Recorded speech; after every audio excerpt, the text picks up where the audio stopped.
እግዚአብሔር ያለ ምክንያት ኢያሱን አትፍራ አላለውም። አትፍራ ሲለው ደግሞ እያበረታታው ሳይሆን እያዘዘው እንደሆነ የእግዚአብሔር ቃል ይናገራል። አትፍራ ብዬ አላዘዝኩምን ብሎ ይናገራል። ለምንድነው ከሰይጣን ጋር ሰዎች የሚተባበሩት? በድግምት ብቻ አይደለም፣ በመተት ብቻ አይደለም፣ በመፍራት ከሰይጣን ጋር ይተባበራል። በህይወታችሁ ላይ ከሰይጣን ጋር መተባበር የለባችሁም። ፍርሃት ከሰይጣን ጋር መተባበር ማለት ነው። ፍርሃት፣ ቅዱስ ፍርሃት አንድ ፍርሃት ብቻ ነው። እሱም እግዚአብሔርን መፍራት ብቻ ነው። እግዚአብሔርን ከመፍራት ውጭ ያለ ፍርሃት ሁሉ እርኩስ ፍርሃት ነው። ሰይጣን በሰዎች ላይ የሚያደርሰው ጥቃት ነው። ብዙ ሰዎች ይፈራሉ፣ ጨለማ ይፈራሉ።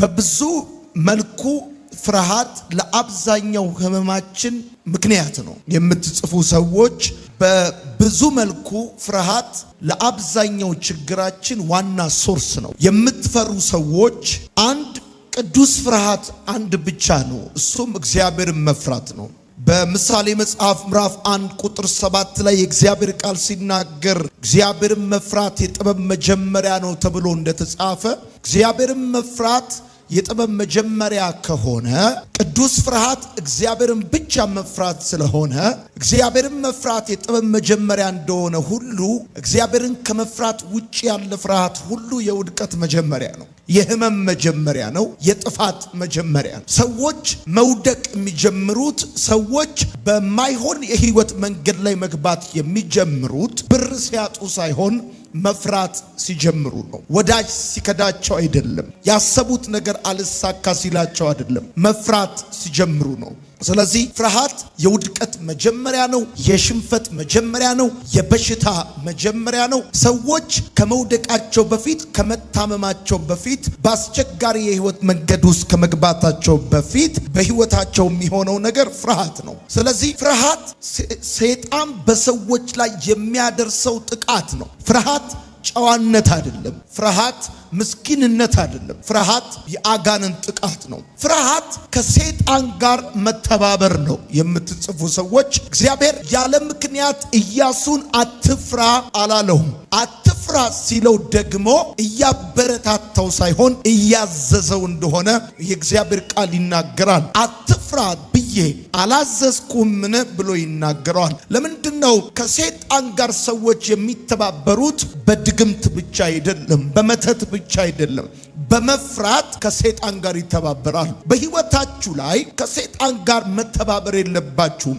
ፍርሃት ከሰይጣን ጋር መተባበር ማለት ነው። ፍርሃት አሉታዊ አስተሳሰብን፣ ራስን ለአሉታዊ አስተሳሰብ አሳልፎ መስጠት ነው። የሚፈሩ ሰዎች ሲወድቁ፣ የሚፈሩ ሰዎች ህይወታቸው ሲበላሽ፣ ወደ ኋላ ሲቀሩ፣ ሲያፍሩ እንጂ የሚሰማቸው ከዛ ውጪ የሆነ የድል ህይወት፣ የአሸናፊነት ህይወት አይታያቸውም። መፍራት ጨዋነት አይደለም፣ ራስን አሳልፎ ለአሉታዊ አስተሳሰብ መስጠት ማለት ነው መፍራት ማለት። ወዳጆቼ ፍርሃት ማለት ችግርህን ከእግዚአብሔር በላይ ማድረግ ማለት ነው። ስትፈሩ እያላችሁ ያላችሁት ችግራችሁ ከእግዚአብሔር በላይ እንደሆነ እንደዛ እንድታቁ ፈልጋለሁ። መፍራት ወይም ፍርሃት ስልጣንን ለሰይጣን መስጠት ነው። የህይወታችሁን ስልጣን፣ የህይወታችሁን መሪነት ለሰይጣን አሳልፎ መስጠት ነው። በእኛ ሀገር መፍራት እንደ ጨዋነት፣ መፍራት እንደ ምስኪንነት፣ መፍራት እንደ ጥሩነት እየተቆጠረ ኖረናል። ወዳጆቼ በደንብ እንድሰሙ ይፈልጋሉ። ቅዱስ ፍርሃት አንድ ፍርሃት ብቻ ነው፣ እሱም እግዚአብሔርን መፍራት ብቻ ነው። እግዚአብሔርን ከመፍራት ውጭ ያለ ፍርሃት ሁሉ እርኩስ ፍርሃት ነው። ፍርሃት የሰይጣን ማግኔት ነው።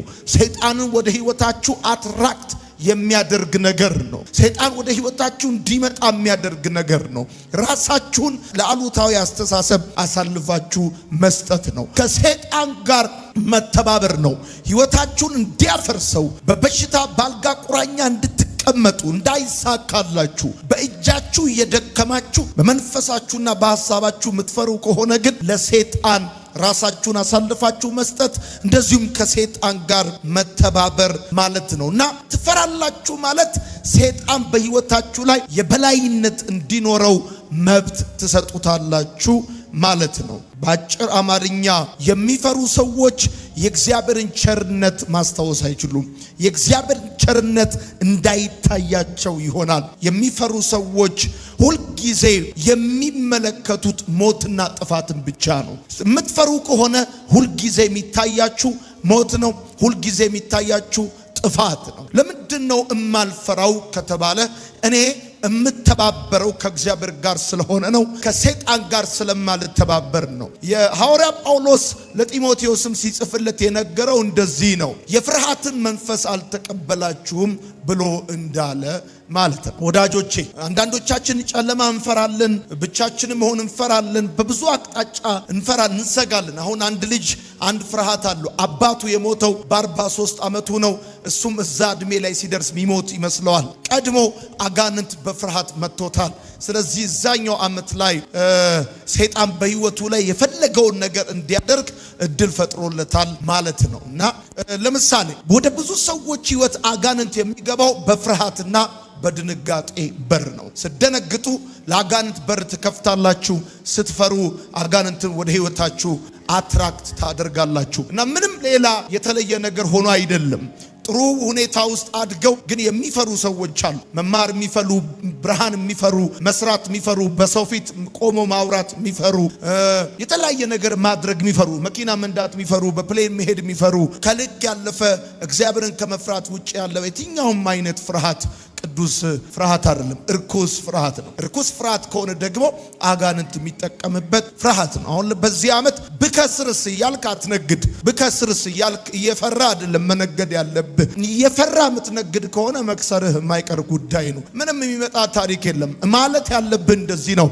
እግዚአብሔር እረኛዬ ነው የሚያሳጣኝም የለም። ከቤት ስትወጣ ብለህ መውጣት ያለብህ ይሄንን ነው። እግዚአብሔር እረኛዬ ነው የሚያሳጣኝም የለም። በለመለመ መስክ በረፍት ውሃ ዘንድ እንደዚህ ነው። እግዚአብሔር እረኛዬ ነው።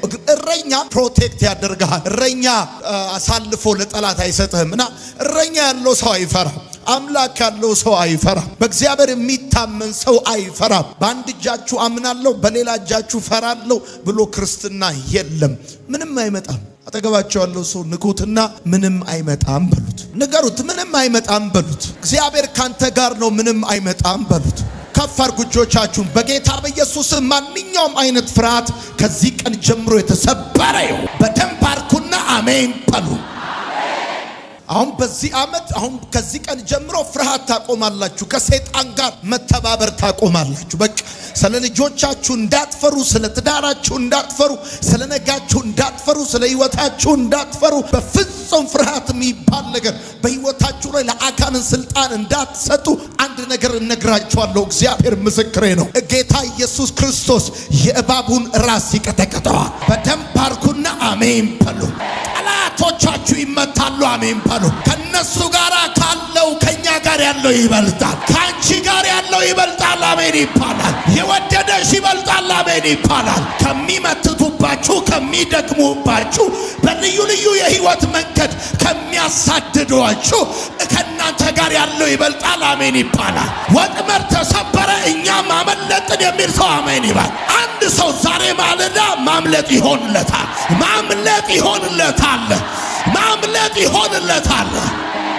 እንዴት ሆናለሁ ብዬ አልፈራም። አምላኬ ይችልበታል። የኔ አባት ይችልበታል። አደራረግ ይችልበታል። መስራት ይችልበታል። መለወጥ ይችልበታል። መቀየር ይችልበታል። የሌለን እንዳለ አድርጎ መጥራት ይችልበታል። ብዙ ሰዎችን የገደላቸው በሽታው አይደለም፣ የበሽታው ስጋት ነው። የበሽታው ፍርሃት ነው ብዙ ሰዎችን የገደላቸው። አንዳንድ አገልጋዮች ሲናገሩ እሰማለሁ። የማይድን በሽታ የማይድን በሽታ የሚባል የለም ብራዘር፣ የማይድን በሽታ የሚባል የለም። ካንሰር ቢሆን ይድናል። አሁን በዚህ ሰዓት አልጋቸው ላይ ለተኙ በካንሰር ህመም ላይ ላሉ ሰዎች እነግራቸዋል። ካንሰር አይድንም የተባለ እንኳን ሐኪም እንኳን እንደሱ አይልም። እነግርሃለሁ በጌታ በኢየሱስ ስም ፈውስ ይሆንላቸዋል። የትኛውም አይነት ወደ እናንተ የተላከ የስጋት ጨረር ከዚህ ሰዓት ጀምሮ የተቋረጠ ይሆን።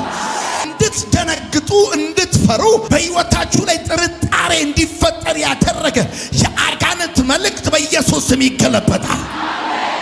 አጠገባችሁ ያለውን ሰው ጨብጡትና እማይድን የሚባል በሽታ የለም በሉት። የለም እንዴ ፈውስ የሌለው በሽታ የለም በሉት። ከማንኛውም አይነት ንገሩት። ስም ያለው ስም የሌለው በሽታ በኢየሱስ ስም ነጻ ትወጣለህ በሉት። በኢየሱስ ስም ነጻ ትወጣለህ በሉት። አንተና የአንተ ቤት በኢየሱስ ስም ትጠበቃላችሁ። በጌታ በኢየሱስ ስም በቅባት ትወጣላችሁ። በሞገስ ትገባላችሁ። በጌታ በኢየሱስ ስም ይከናወንላችኋል። ዛሬ ማለዳ አንድ ሰው ከእግዚአብሔር ዘንድ ሞገስን ተቀብሎ ይወጣል። ፈውስን ተቀብሎ ይወጣል። እኔ ከእግዚአብሔር ጋር ነው የምተባበረው። እኔ ከአባቴ ጋር ነው የምተባበረው። ቤትን ከሚያፈርሰው አጋንንት ጋር እንዳትተባበር። አንገት እንድትደፋ ከሚሰራ አጋንንት ጋር እንዳትተባበር። በቃ እንዳትተባበር። ፍርሃት ከአጋንንት ስራት የተፈታችሁ በፍጹም እንዳትፈሩ። ድጋሚ ቢገባብኝ ምናምን የሚባል ታሪክ የለም። እናንተ የጌታ ናችሁ። ከእናንተ ጋር ያለው ከሁሉ በላይ ነው። የሚያኖራችሁ እግዚአብሔር ነው። የመረጣችሁ እግዚአብሔር ነው። አዎ አሁን እየተናገርኩኝ ከወተት ላይ ስልባቦት እንደሚነሳ ከህይወታችሁ ላይ አንድ የማይገባ ነገር ይነሳል። በጌታ በኢየሱስም ጥርጣሬ ይነሳል። ስጋት ይነሳል። ፍርሃት ይነሳል። የሞት ቀንበር ይነሳል። ፍርሃት ሰይጣን በሰዎች ላይ የሚያደርሰው ጥቃት ነው ብያቸዋለሁ። አንደኛ። ሁለተኛ ፍርሃት ከሰይጣን ጋር መተባበር ነው ብያቸዋለሁ። ሌላው ለምሳሌ አሁን ይላችሁ ፍርሃት ማለት ምን ማለት መሰላችሁ? የምታስቡት ሐሳብ በጠቅላላ በሰይጣን ሲታቀድ ማለት ነው። ሰይጣን የምታስቡትን ሐሳብ ዲተርማይን ሲያደርግ ማለት ነው። ለምሳሌ ስትወድቁ፣ ስትጠፉ፣ ስታብዱ፣ አገር ስትለቁ፣ ስትከስሩ እነዚህ ሐሳቦች በጠቅላላ በሰይጣን ዲተርማይን ሲደረጉ የሐሳብ ክፍላችሁን የፍቃድ ክፍላችሁን አጋንንት ሲነጥቃችሁ ማለት ነው። የአብዛኛው ችግር ምክንያት ፍርሃት ማለት ችግርን ከእግዚአብሔር በላይ ማድረግ ማለት ነው። ከእግዚአብሔር በላይ የሆነ ምንም አይነት ችግር የለም። እሱ ብቻ አይደለም ወዳጆቼ፣ የምጽፉ ሰዎች ጻፉ። እፈራለሁ ማለት እግዚአብሔር ሊረዳኝ ፍቃደኛ አይደለም ብዬ እላለሁ ማለት ነው። እግዚአብሔር ሊረዳኝ ፍቃደኛ አይደለም ብዬ እላለሁ ማለት ነው። እፈራለሁ ማለት እግዚአብሔር ሊረዳኝ ፍቃደኛ አይደለም ብዬ እላለሁ ማለት ነው። እግዚአብሔር ደግሞ ሊረዳኝ ፍቃደኛ ነው። ታሪኬን ሊቀይር ልጁን የሰጠኝ ለዛ ነው። አንድያ ልጁን የሰጠኝ ከድቅድቅ ጨለማ ወደሚደነቅ ብርሃን የዘላለሙን የሰጠኝ አምላክ የጊዜው እንዴት ይነሳኛል? የዘላለሙን የሰጠኝ አባት የዛሬን እንዴት ይነሳኛል? በፍጹም አይነሳኝም። እና ፍርሃት ማለት ችግርን ከእግዚአብሔር በላይ ማድረግ ማለት ነው። እግዚአብሔር አምላክ ሊረዳኝ ፍቃደኛ አይደለም ብሎ ማሰብ ማለት ነው። ለሰይጣን በህይወትህ ላይ የበላይነት መስጠት፣ ለበሽታ መስጠት፣ ለብዙ ነገሮች የበላይነት መስጠት ማለት ነው ፍርሃት ማለት።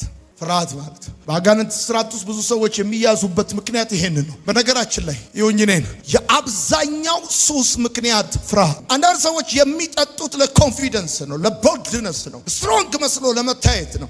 ውስጣቸው ያለ ድንጋጤ ያለ እሱ ሲጠጡ የሄደ ይመስላቸዋል። ለዚህ ነው የመመረቂያ ጽሑፋቸውን አስተማሪዎቻቸው ፊት ለፊት ለማቅረብ ሲወጡ ስለሚፈሩ እጃቸው ስለሚንቀጠቀጥ ለድፍረት ብለው ይጠጣል፣ ለድፍረት ብለው ይቅማል፣ ለድፍረት ብለው ያጨሳል። እንደዚህ የሚባል ታሪክ የለም።